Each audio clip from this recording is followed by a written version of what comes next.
Welcome to the Deep Dive. Today, we're embarking on a truly, well, unexpected journey.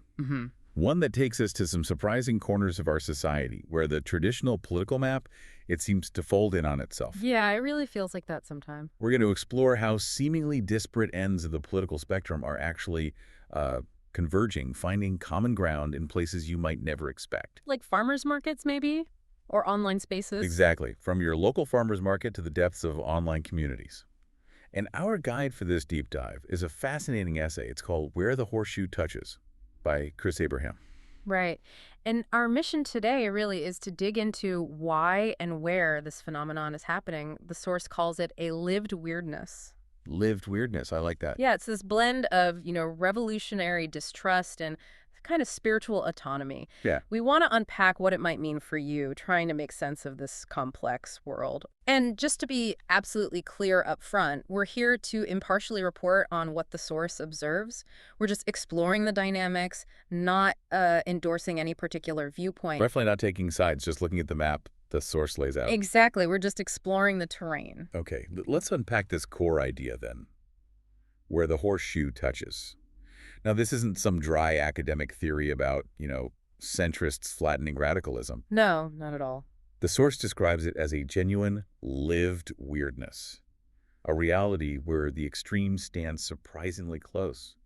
Sometimes they almost look like kin. It's a striking image. Think about that quiet, mutual respect you might find between, say, a Colorado ayahuasca mom and a rural West Virginia herbalist dad. That kind of unexpected alignment. That's a great example from the essay. And it's striking how the source illustrates the awakening for many who maybe always saw themselves as, mainstream center left. Right. It uses this powerful frog in the pot analogy, suggesting they're only now realizing how much the water's heated up around them. Ah, the slow boil. Exactly. They've sort of drifted away from people who maybe a decade ago might have been allies simply because those folks now, I don't know, shop at the wrong co-op or refuse to vaccinate. Right, or maybe speak about energy a little too comfortably. It's a real shift in who you feel you can still connect with. That's profound. So if this convergence is happening, where are we seeing it play out? The source gives specific examples, right? Let's start with one surprising common ground. Homeschooling. Yeah, homeschooling's a big one. On the surface, you've got parents who might wear linen overalls and talk about unschooling, while others wear denim skirts and talk about classical conversations. Very different aesthetics, definitely. Different starting points. But the source argues there's something deeper going on. Absolutely. What really strikes me about these homeschooling groups looking at the source, despite those surface differences, is how profoundly aligned their core beliefs often are. It's less about, say, shared political ideology and more about shared praxis. Praxis? You mean like what they actually do? Exactly. What they do and believe about the system. The source highlights their shared convictions. Things like institutional schooling is toxic. Okay. Literacy should be love-driven. History is narrative control. Even math can wait. Wow. And fundamentally, this idea that the state doesn't own your children. So for you, listening, it means recognizing that shared actions, shared practices can build bridges even when the initial worldviews seem far apart. And what's wild is that their perceived enemies are often identical too. The source lists them out. Yeah, it's quite a list. We're talking about state curriculums, standardized tests, the CDC, the Department of Education, Bill Gates, sugar, TikTok. And the spiritual corrosion of modernity. It's specific, isn't it? It really is. United by this profound distrust. Okay, so we see this convergence in the private sphere and home education. But what about public spaces? You mentioned farmers markets earlier. The source calls them a liminal zone. Yeah, a fascinating liminal zone. Picture a weekend farmers market, maybe in a liberal coastal city. You've got the lefties coming for organic arugula. Right. And then you might have right-wingers driving in from exurbs for unpasteurized milk. Visually, they could seem like they're from different planets. Totally different vibes, probably. But if you look beneath the surface, the source argues, both groups are often driven by very similar underlying motivations. Okay, like what? Well, both want food you can pronounce, right? And both tend to deeply distrust the USDA. Interesting. So it's about food purity and skepticism of the big systems. Exactly. The source describes these market trips not just as shopping, but as journeys into a kind of parallel economy. A parallel economy. Yeah, an economy that prizes purity, locality, and moral consumption. It's where people shake hands, they talk about supply chains, maybe they swap raw honey for elderberry syrup. This is they're connecting on a practical level. Precisely. They are, as the source puts it, aligned without knowing they are aligned. It really shows how shared practical concerns, that desire for something real and local, can bridge these seemingly huge divides. It's incredible to see that in physical spaces. Yeah. But let's turn to the digital world now, because the source highlights YouTube as another, well, incredibly fertile ground for this horseshoe effect. Oh, absolutely. YouTube comes up big time. What's happening there with, say, the trad wife radicalization pipeline the essay mentions? That sounds intense. It does. The source identifies the sort of porous membrane, right, between content that seems on the surface very different. Left-aligned New Age influencers on one side, Okay. and right-aligned trad wife content on the other. So you Yeah. might have women raised on, say, third-wave feminism now tuning into homemaking videos, Right. while maybe others from a background of purity culture are trading apron patterns with followers of Baba Yaga's cottagecore. Baba Yaga's cottagecore. Okay, that's a mix. It is. And what's compelling here, the source suggests, is how what might begin as just, aesthetic escapism has become ideological migration. So you come for the look, but stay for the ideology. Kind of. It's not just liking the look of a traditional home or a rustic lifestyle.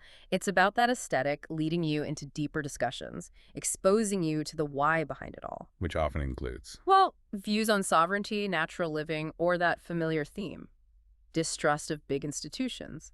And the algorithm, of course, just sees engagement. Right. The algorithm doesn't care about left or right. Exactly. It's blind to ideology. It just links people based on shared interests, shared search terms, shared anxieties maybe, things like anti-world economic forum screeds, medical autonomy manifestos, or rants against seed oils. It connects the dots, even if the people themselves wouldn't think they have anything in common. Precisely. Okay, let's delve into a really stark example of this convergence now.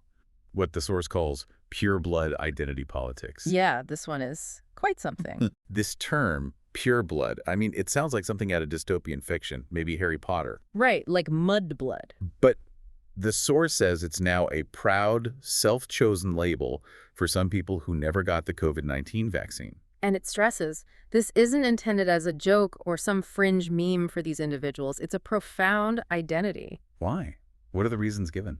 The source details a whole range of deeply held reasons. For some, it's a really powerful protest against pharmaceutical overreach. Okay, resistance. For others, it's more spiritual, a conviction that their bodily temple must remain unsullied. A purity concept. And for many, it boils down to sovereignty, a fundamental refusal to participate in what they see as mass coercion. It really speaks to these deeply personal choices being elevated to a core part of who they are. And the real-world manifestations of this identity are quite striking, according to the essay. They really are. The source points to things like individuals who refuse blood transfusions if the donor was vaccinated, Right. or parents who won't let their children date the vaccinated. Seriously, dating. Yeah, and even online dating profiles self-labeling as pure blood only. It's clearly shifted for these groups from just a personal health choice to a really defining social marker. That's intense. And here's where the source presents what it calls a truly dark irony. Okay. It describes this phenomenon as creating a new biopolitical caste system. A caste system. That's the term used. It even likens it to a form of modern miscegenation logic. Whoa, okay, hang on. Miscegenation logic, that's historically about race, right? Restricting relationships based on race. Exactly. And the source is drawing a parallel, suggesting that here it's being applied to pharmaceutical status, chillingly defining who you can or can't connect with, date, even accept blood from, based purely on vaccine choice. So it's drawing that stark parallel to Rowling's mudblood metaphor you mentioned earlier. Precisely. Yeah. Noting how, for some people now, vaccine status defines moral worth, sexual compatibility, and perceived cleanliness. It's a really powerful and frankly unsettling observation about how new dividing lines are being drawn. Absolutely unsettling. So, okay, across all these different subcultures, the homeschoolers, the market goers, the YouTube communities, the purebloods, what's the common thread? What ties them together?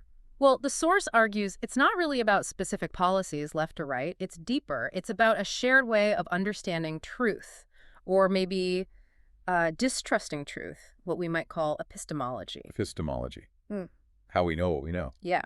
The source frames it really powerfully as a war against institutional trust, A war against trust. a pervasive sense that established institutions, government, media, science, medicine, have not only failed but lied. Not just incompetent, but actively deceptive. That's the feeling described. This profound distrust shows up in various ways, citing beliefs about, say, the FDA approving opiates, Yeah. or the CDC flip-flopping on guidance, or the WHO cozying up to China, and this general sense that the media is just laundering whatever consensus is convenient. So the details might differ between groups, but the core feeling is the same. That's the argument.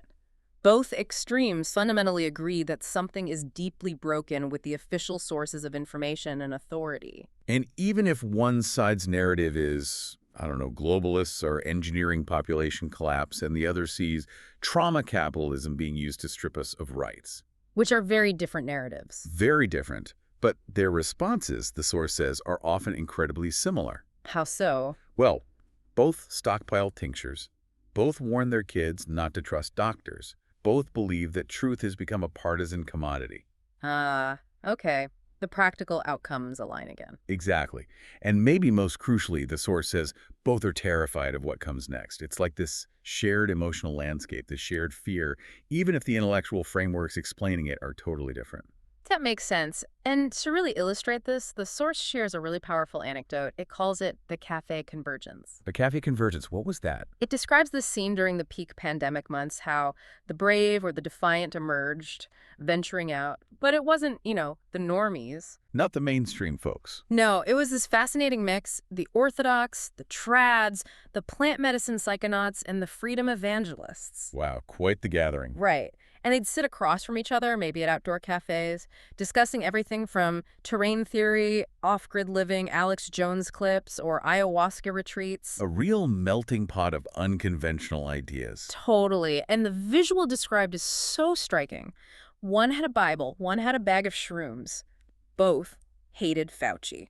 That says it all, doesn't it? Yeah. Shared opposition creating these unlikely dialogues. It's a very concrete example of how that shared opposition can forge these unexpected bonds. And for these groups, the source points out, something like the mask became incredibly symbolic. Yeah, way more than just a piece of cloth. It transformed into a symbol of submission, of fear, of dehumanization, a loaded object. Definitely. And their collective sentiment, whether it was expressed, in tongues or in memes, was fundamentally the same. Which was? We are not of this world.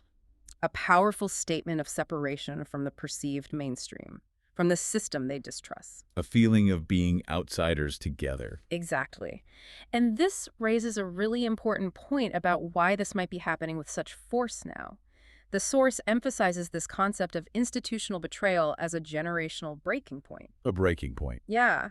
The argument is that the wound isn't academic or theoretical for these people. It's deeply personal and autobiographical. Can you give examples from the source? Sure. It talks about parents whose kids were masked until they developed tics, or farmers who watched their chickens culled en masse. Oh, I remember hearing about that. Right. Or soldiers who served and now feel betrayed, nurses who were clapped for 1 month and fired the next. It argues this is an abstract political disagreement. It's a lived sense of betrayal that cuts really deep for a lot of people. That personal dimension makes it much more potent. The source actually quotes directly on this point, and it really, it hits hard. What does it say? It says, this isn't a culture war. It's to trust collapse. And when trust collapses, people don't ask who's left or right. They ask, who's still human? Wow. That lands heavily. It really does. So what does this all mean then for the bigger picture, for the broader political landscape? Well, the source concludes that what we're seeing is political fusion, but crucially, not a centrist moderation, not everyone moving to the middle. Right, not a blending into beige. No. Instead, it's a recombination of anti-establishment fervor across tribal lines. A different kind of convergence. Exactly. And the source stresses this isn't happening because these groups suddenly like each other or want to be allies. So why the horseshoe shape then? It's a horseshoe because, as the source puts it, the terrain itself bends under pressure. The external pressures, The shared experiences of distrust and betrayal are forcing these unexpected alignments. It's the landscape shifting. The ground is moving beneath their feet, essentially. That's a good way to put it. And the essay suggests that when the traditional maps, the old reliable maps of left and right, fail us, people start following something else, What do they follow? a feeling. Oh. And the shared feelings across these converging groups are described as incredibly powerful. The feeling that nobody in charge actually knows what they're doing. A sense of incompetence at the top. Yeah, the feeling that no one is coming to save them, that they're on their own. A kind of radical self-reliance born of disillusionment. Exactly. And maybe the most dramatic feeling, that survival itself might mean burning down the whole paradigm Wow. and dancing around its ashes with strangers who, for all their outward differences, might be the only ones who truly understand that core feeling of distrust and betrayal. That's a really intense closing image from the source. So just to quickly distill the central insight we've explored today from this essay. Yeah, let's recap. We've seen how this surprising and frankly profound convergence of what we think of as political extremes seems to be primarily driven by a widespread collapse of institutional trust. Right. It's not just theory. No, it's leading to these unexpected alliances, these shared spaces online, at the market, in homeschooling pods, often rooted in really personal feelings of betrayal and this collective search for authentic connection outside the established systems. And understanding this complex phenomenon is really crucial for you listening, because it fundamentally challenges those traditional political definitions we rely on. It's actively reshaping societal dynamics. You have to look beyond the old labels. You really do. It forces us to see the deeper currents at play. So here's a final provocative thought, drawing from the source for you to consider. If these traditional maps of left and right really are failing us, Which the source strongly suggests they are. right, and if people are increasingly following the feeling, that gut feeling of disillusionment with the established systems, what new kinds of communities or movements might we actually see emerge in the years to come? That's the big question, isn't it? It really is. And maybe even more personally, how might this shifting landscape impact your own understanding of trust, connection, and maybe even where you fit in our modern world?